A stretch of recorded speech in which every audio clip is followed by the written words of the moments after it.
Good morning.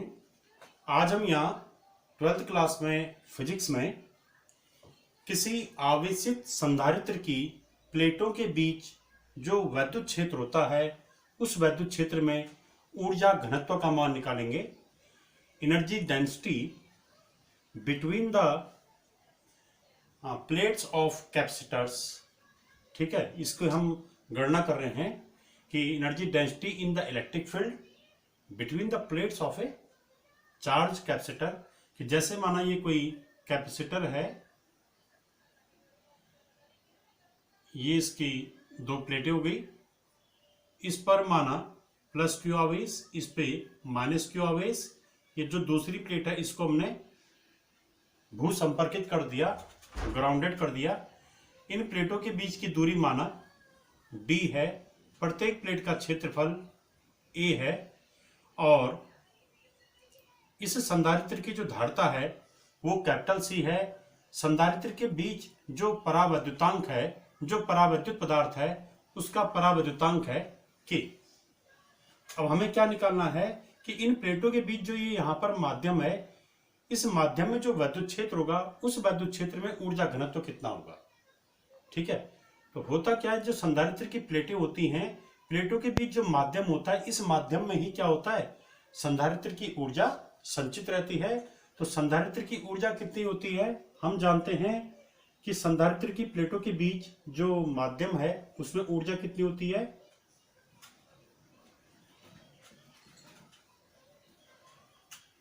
संधारित्र की प्लेटों के बीच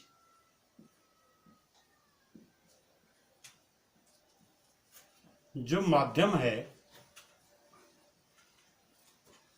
इस माध्यम में संचित ऊर्जा, इसमें कितनी ऊर्जा संचित रहती है, जिसको हम स्थितिज ऊर्जा भी कहते हैं। तो संधारित्र की प्लेटों के बीच स्थित माध्यम में संचित स्थितिज ऊर्जा, इसका सूत्र होता है, हमने इसकी डेरिवेशन की थी, यह आता है U बराबर हाफ C V स्क्वायर। इसमें C क्या है, संधारित्र की धारिता, और V क्या है, इन प्लेटों के बीच का विभवांतर। अब हम जानते हैं कि जो C है संधारित्र की धारिता, संधारित्र की धारिता का सूत्र क्या है कि संधारित्र की जो धारिता होती है C, ये बराबर होता है K epsilon 0 A upon D, जहां K क्या है, प्लेटों के बीच के माध्यम का परावैद्युतांक, A क्या है, प्रत्येक प्लेट का अतिव्यापित क्षेत्रफल या प्रत्येक प्लेट का क्षेत्रफल, और D क्या है, इन प्लेटों के बीच की दूरी। एप्सिलॉन 0 क्या है, निर्वात की वैद्युतशीलता, C क्या है, संधारित्र की धारिता या कैपेसिटेंस, और ये जो V है, प्लेटों के बीच का विभवांतर, इसका सूत्र होता है वैद्युत क्षेत्र की तीव्रता इंटू D। तो इसको हमने समीकरण नंबर 2 डाल दिया, सी वाले को, इस वाले को हमने समीकरण नंबर 3 डाल दिया। तो यहां से हमें क्या मिला कि प्लेटों के बीच का जो विभवांतर V है, ये V बराबर क्या होगा, प्लेटों के बीच का वैद्युत क्षेत्र की तीव्रता E, माना प्लेटों के बीच वैद्युत क्षेत्र की तीव्रता कितनी है, E है, और प्लेटों के बीच की दूरी क्या है, D। तो हम समीकरण नंबर 2 और 3 से C और V की जो ये वैल्यू है, ये इन वैल्यूज को हम यहाँ पे समीकरण नंबर 1 में रख देंगे। तो तब समीकरण नंबर 1 में क्या आएगा, तो यहाँ पर लिखेंगे समीकरण 2 व 3 से C एवं V के मान समीकरण 1 में रखने पर, समीकरण 1 में रखने पर इसमें रखिए, तो ये क्या आ जाएगा, हमारे पास आ जाएगा U का अगला मान आएगा, यानी संधारित्र की प्लेटों के बीच जो ऊर्जा है वो हो जाएगा U बराबर हाफ C के स्थान में क्या रख देंगे हम, ये वाला मान K epsilon 0 A upon D ये तो C का मान रख दिया यहाँ से, और ये वाला मान यहाँ पर रख दिया, और V का ये मान हम यहाँ पर रख रहे हैं, तो ये आ जाएगा V का मान क्या है, E इंटू डी, इसका स्क्वायर। तो अब देखिए इसको, ये क्या हो जाएगा,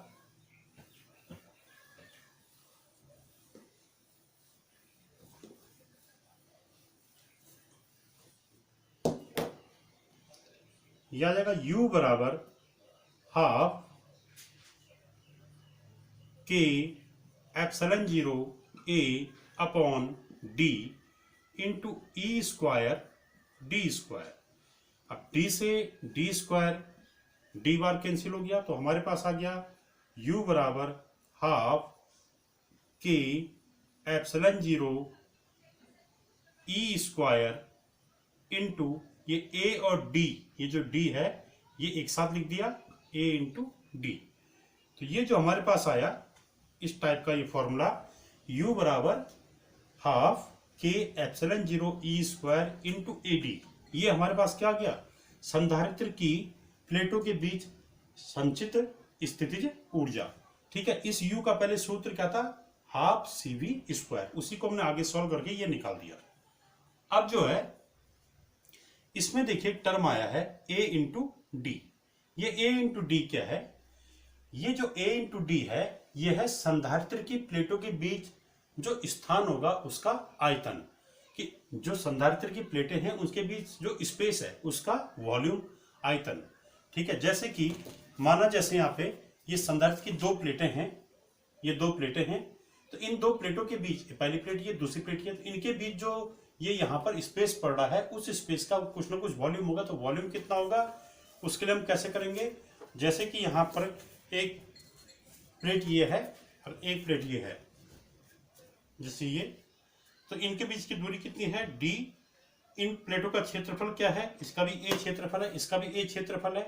तो इन दोनों प्लेटों के बीच जो स्थान होगा उसका वॉल्यूम क्या होगा, वो वॉल्यूम होगा ये क्षेत्रफल इंटू इनके बीच की दूरी। तो इनके बीच की दूरी कितनी है, ये दूरी d, प्रत्येक प्लेट का क्षेत्रफल क्या है a। तो इससे आ जाएगा हमारे पास कि इन प्लेटों के बीच जो स्पेस है उसका वॉल्यूम क्या हो जाएगा, a इंटू डी। तो हम यहां पर लिखेंगे कि परंतु a इंटू डी क्या है, a इंटू डी ये प्लेटों के बीच के स्पेस का क्या है, आयतन है, आयतन यानी वॉल्यूम, ये इसका वॉल्यूम है। तो हम इस जो ये U का फॉर्मूला था यानी स्थितिज ऊर्जा, पोटेंशियल एनर्जी का जो फॉर्मूला है था, इसको हम ऐसा भी कह सकते हैं कि ये जो फॉर्मूला है ये AD आयतन के लिए ऊर्जा का फॉर्मूला है, क्योंकि इसमें AD आयतन आ रखा है।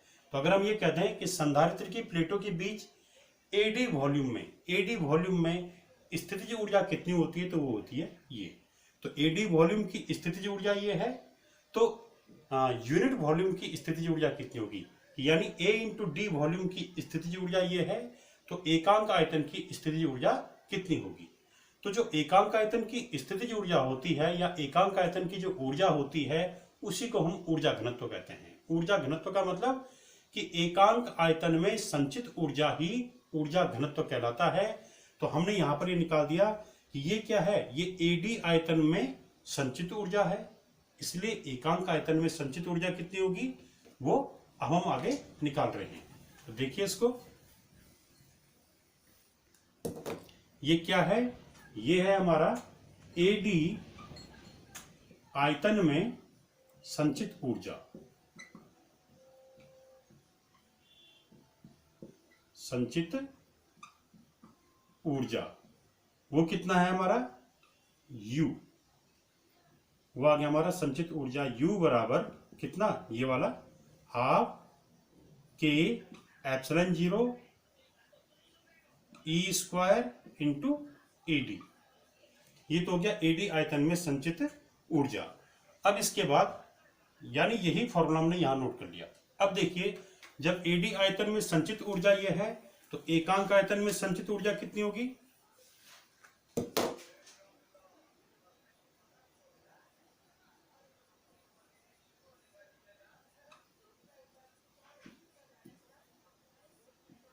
एकांक आयतन में संचित ऊर्जा। तो एकांक आयतन में संचित ऊर्जा को माना मैं U0 से प्रकट कर रहा हूं, तो या स्मॉल u0 से प्रकट कर रहा हूं, ये स्मॉल u से। तो स्मॉल u इक्वल टू हो जाएगा, वो क्या आएगा, जो कुल आयतन की ऊर्जा थी उसमें किससे डिवाइड कर देंगे, AD से। यानी जब कुल ऊर्जा है उसमें आयतन से डिवाइड कर दो तो उससे क्या आ जाएगा, एकांक आयतन की ऊर्जा। AD आयतन की ऊर्जा कैपिटल U, तो एकांक आयतन की ऊर्जा क्या होगी, U अपॉन AD। तो U अपॉन AD क्या आ गया, ये कैपिटल U अपॉन AD, ये आ गया एकांक आयतन की ऊर्जा। इसको चाहो तो U0 लिख दो, तो ये आ जाएगा हमारा हाफ।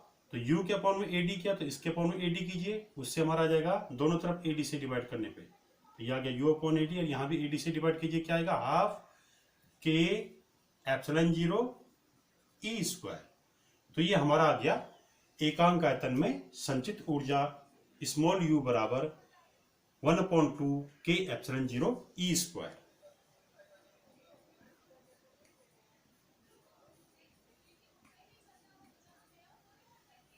तो ये क्या हो गया, ये हो गया ऊर्जा घनत्व का सूत्र। यही क्या है, ऊर्जा घनत्व का सूत्र है। इसी को हम ऊर्जा घनत्व कहते हैं कि एकांक आयतन में संचित ऊर्जा ऊर्जा घनत्व कहलाता है।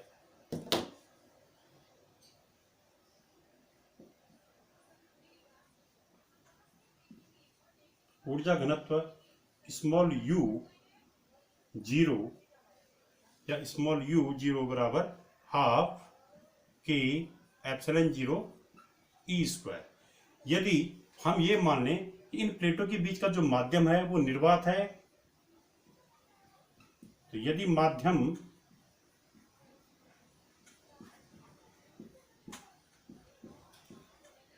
निर्वात हो तब K बराबर क्या हो जाएगा, तब इस सूत्र में K की वैल्यू क्या रखेंगे, 1। तो तब K बराबर 1 रखने पर क्या आ जाएगा, ऊर्जा घनत्व। तो तब ऊर्जा घनत्व का सूत्र क्या आएगा, तब ऊर्जा घनत्व बराबर हो जाएगा U0 बराबर, ये क्या आ जाएगा, K को 1 कर दो तो ये आ जाएगा हाफ एप्सिलॉन 0 E स्क्वायर।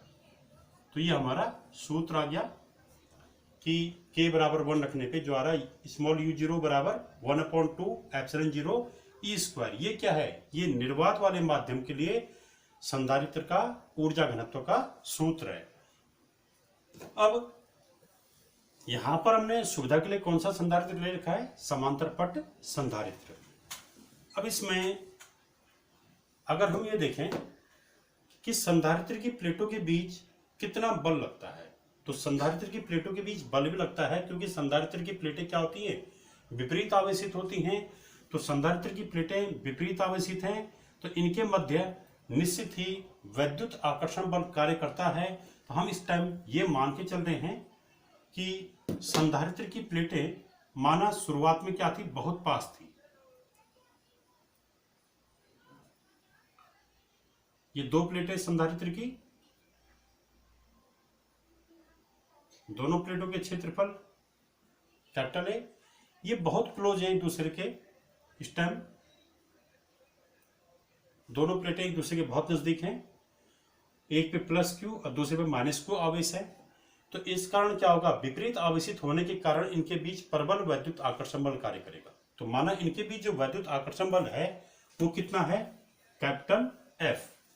तो अब हम यहां पर क्या निकाल रहे हैं कि इनके बीच कार्य करने वाला वैद्युत आकर्षण बल। तो संधारित्र की प्लेटों के बीच आकर्षण बल कितना होता है उसको देखिए।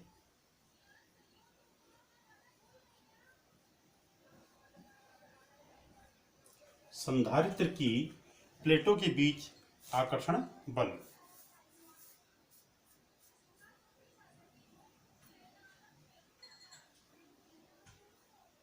संधारित्र की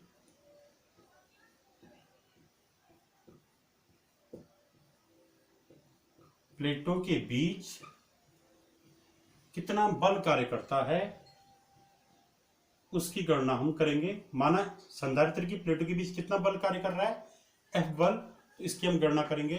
तो इसके लिए हम क्या करेंगे, ये मानेंगे माना संधारित्र की प्लेटें शुरुआत में क्या थी, बहुत पास पास थी और विपरीत आवेशित होने के कारण इनके बीच कौन सा बल लग रहा था, वैद्युत आकर्षण बल। तो इनके बीच जो वैद्युत आकर्षण बल कार्य कर रहा है वो कितना होगा, संधारित्र की प्लेटों के बीच वैद्युत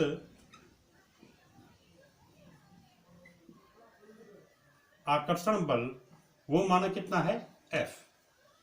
अब हमने क्या किया, इन प्लेटों को एक दूसरे से थोड़ा दूर ले गए। कितना दूर ले गए, पहले इतने नजदीक थे, अब हमने क्या किया, इनको, ये पहली प्लेट है प्लस Q आवेश वाली और ये दूसरी प्लेट होगी, इनके बीच की दूरी कितनी रखी, अब हमने D दूरी रख दी। तो संधारित्र की प्लेटों को एक दूसरे से D दूरी तक विस्थापित कर रहे हैं। तो इस प्रक्रिया में क्या होगा, हमें इनके बीच लगने वाला जो आकर्षण बल है उसके विरुद्ध कार्य करना पड़ेगा। तो संधारित्र की प्लेटों को एक दूसरे से D दूरी तक डिस्प्लेस करने में किया गया वर्क, कार्य कितना होगा। तो संधारित्र की प्लेटों को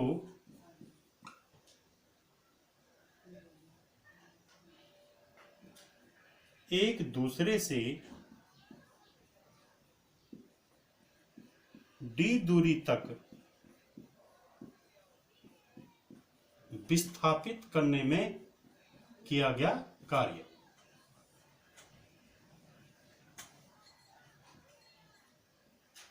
विस्थापित करने में किया गया कार्य क्यों करना पड़ेगा, वैद्युत आकर्षण बल के विरुद्ध कार्य करना पड़ेगा, क्योंकि इनके बीच आकर्षण बल लग रहा है, एक दूसरे को आकर्षित कर रहे हैं और हम इनको एक दूसरे से दूर ले आ रहे हैं। तो इनको एक दूसरे से D दूरी तक विस्थापित करने में वैद्युत आकर्षण बल के विरुद्ध किया गया कार्य।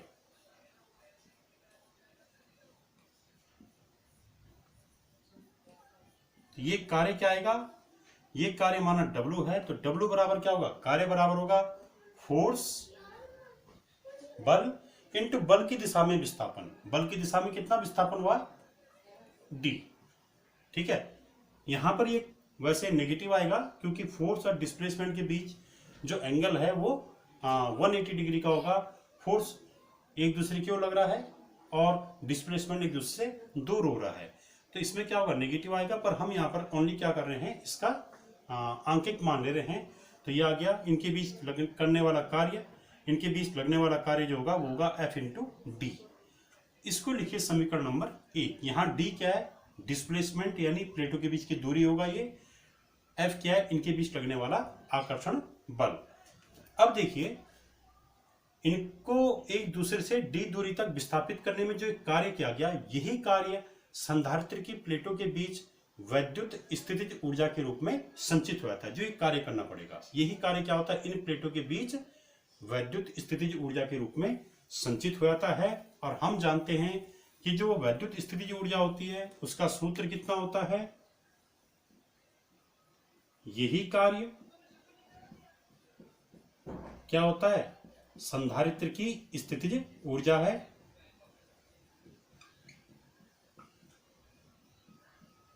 संधारित्र की स्थितिज ऊर्जा है। तो संधारित्र की स्थितिज ऊर्जा का सूत्र कितना क्या है, संधारित्र की स्थितिज ऊर्जा या संधारित्र की प्लेटों के बीच की स्थितिज ऊर्जा वो होता है U बराबर हाफ Q इंटू V। यहाँ पर Q क्या है, यहाँ पर है Q इन प्लेटों पर चार्ज, आवेश की मात्रा। V क्या है, इन प्लेटों के बीच का विभवांतर। माना इन प्लेटों के बीच का विभवांतर, पोटेंशियल डिफरेंस कितना है, V। तो ये V वो हो गया। माना इन प्लेटों के बीच जो वैद्युत क्षेत्र की तीव्रता है वो कितनी है, E। तो हम जानते हैं U बराबर क्या हो जाएगा यहाँ पर हाफ Q, और V के स्थान पे क्या रख देंगे हम, V equal to E into D. ये हम जानते हैं वैद्युत विभवांतर बराबर वैद्युत क्षेत्र की तीव्रता इंटू दूरी।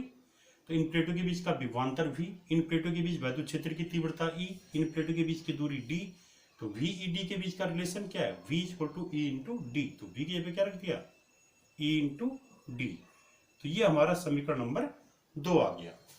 तो अब हमने यहाँ पर देख लिया कि स्थितिज ऊर्जा का जो सूत्र U बराबर हाफ क्यू बी था, ये किसमें कन्वर्ट हो गया, U बराबर हाफ क्यू ई डी, जहां Q क्या है प्लेटों का आवेश, E क्या है वैद्युत क्षेत्र की तीव्रता, D क्या है प्लेटों के बीच की दूरी।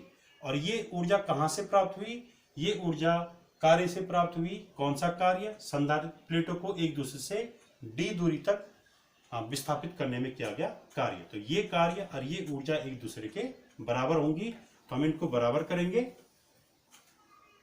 इससे आ जाएगा हमारा कि समीकरण 1 एवं 2 से कि यह ऊर्जा इस कार्य से प्राप्त होती है, अतः इन दोनों के आंकिक मान आपस में बराबर होंगे। तो बराबर कीजिए इन दोनों को, यानी F इंटू डी बराबर क्या होगा, ये हो जाएगा हाफ क्यू ई डी। ठीक है, क्योंकि ये W और U आपस में क्या होते हैं, ये क्यों हुआ, क्योंकि W इक्वल टू U, ये W और U इक्वल है, तो W की वैल्यू ये रखी, U की वैल्यू ये रख दी। ठीक है, अब इसको आगे सॉल्व कीजिए। तो ये आ गया हमारा D से D कैंसिल, F बराबर हाफ Q इंटू E। ये क्या है, ये है किसी संधारित्र की प्लेटों के बीच लगने वाला बल। और ये कौन सा बल होता है, ये बल होता है क्या, वैद्युत आकर्षण बल। अब इसमें ये हमारा आ गया कि संधारित्र की प्लेटों के बीच का वैद्युत आकर्षण बल क्या है, F equal to half Q भी। इसमें F equal to Q E नहीं आएगा, बल्कि हाफ क्यू ई आएगा। E क्या है वैद्युत क्षेत्र की तीव्रता, और Q क्या है आवेश। संधारित्र के उपयोग, संधारित्र के उपयोग क्या है, संधारित्र के उपयोग हैं जैसे इलेक्ट्रॉनिक परिपथों में। सबसे पहले देखिए संधारित्र के उपयोग,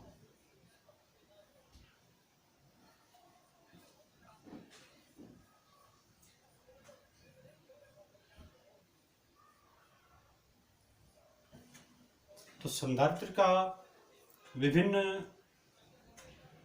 रूपों में इसका उपयोग होता है। तो क्या क्या उपयोग है इसके, सबसे पहला उपयोग होता है, हम देखते हैं कि संधारित्र की प्लेटों पे क्या होता है, आवेश जमा होता है। एक प्लेट धनावेशित होती है, एक प्लेट क्या होती है, ऋणावेशित होती है। तो संधारित्र की प्लेटों पे लगातार हम आवेश की मात्रा बढ़ाते रहते हैं।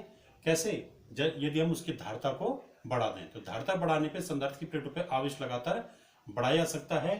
तो यानी संधारित्र की प्लेटें आवेशों को संचित करने के काम में आती हैं। तो इसका पहला उपयोग क्या हो गया, आवेशों के संचय में।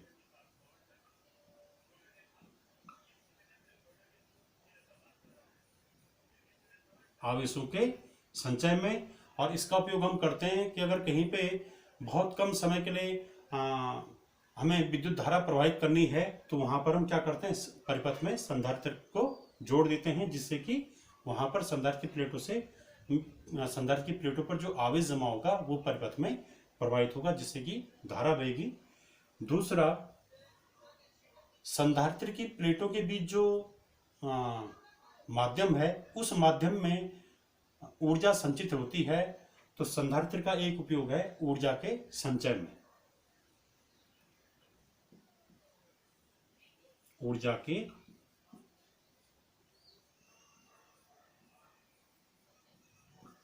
संचय में। तीसरा उपयोग है इसका इलेक्ट्रिक परिपथों में, वैद्युत परिपथों में।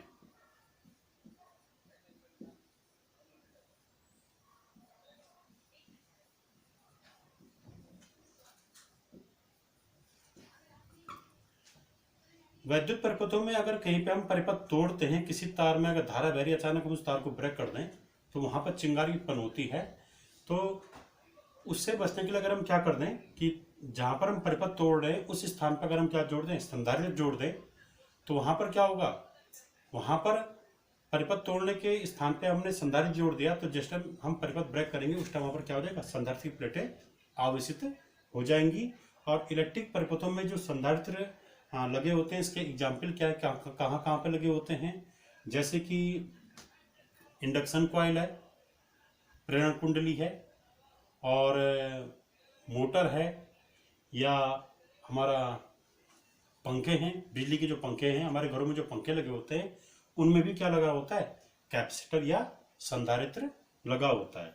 तो इलेक्ट्रिक परिपथों में संधारित्र का यूज किया था, जैसे पंखों में, इलेक्ट्रिक उसमें इंडक्शन कॉइल में, या मोटर में। ठीक है, मोटर का जो इग्निशन सिस्टम होता है तो उसमें भी हम क्या करते हैं, संधारित्र का उपयोग करते हैं। चौथा, इलेक्ट्रॉनिक परिपथों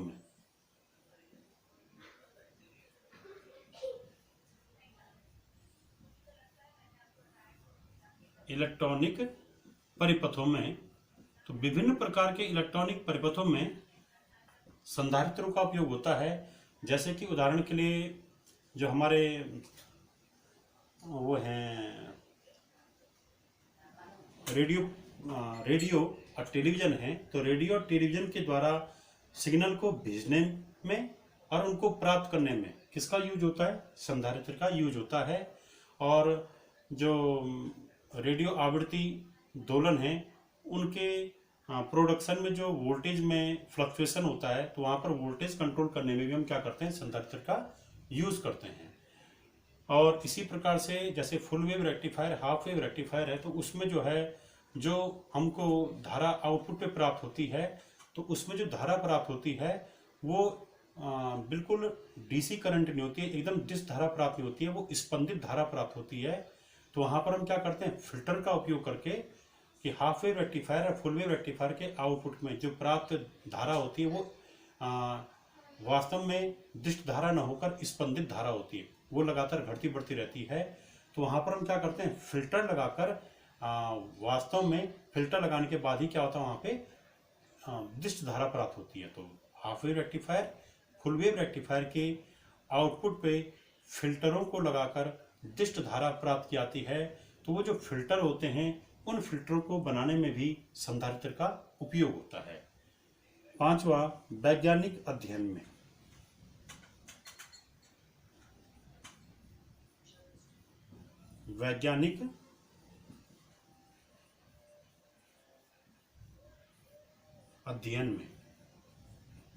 तो इसमें क्या है, संधारित्र का उपयोग वैज्ञानिक अध्ययन में भी होता है, रिसर्च में भी होता है, कि हम विभिन्न प्रकार के संधारित्र ले लें, विभिन्न रूपों के और विभिन्न आकार के संधारित्र को अगर हम यूज करें, तो इससे हम ये पता करते हैं कि किस आकार का संधारित्र लेने पे उसकी धारिता ज़्यादा प्राप्त होगी और किस आकार के संधारित्र लेने पे उसकी धारिता कम प्राप्त होगी।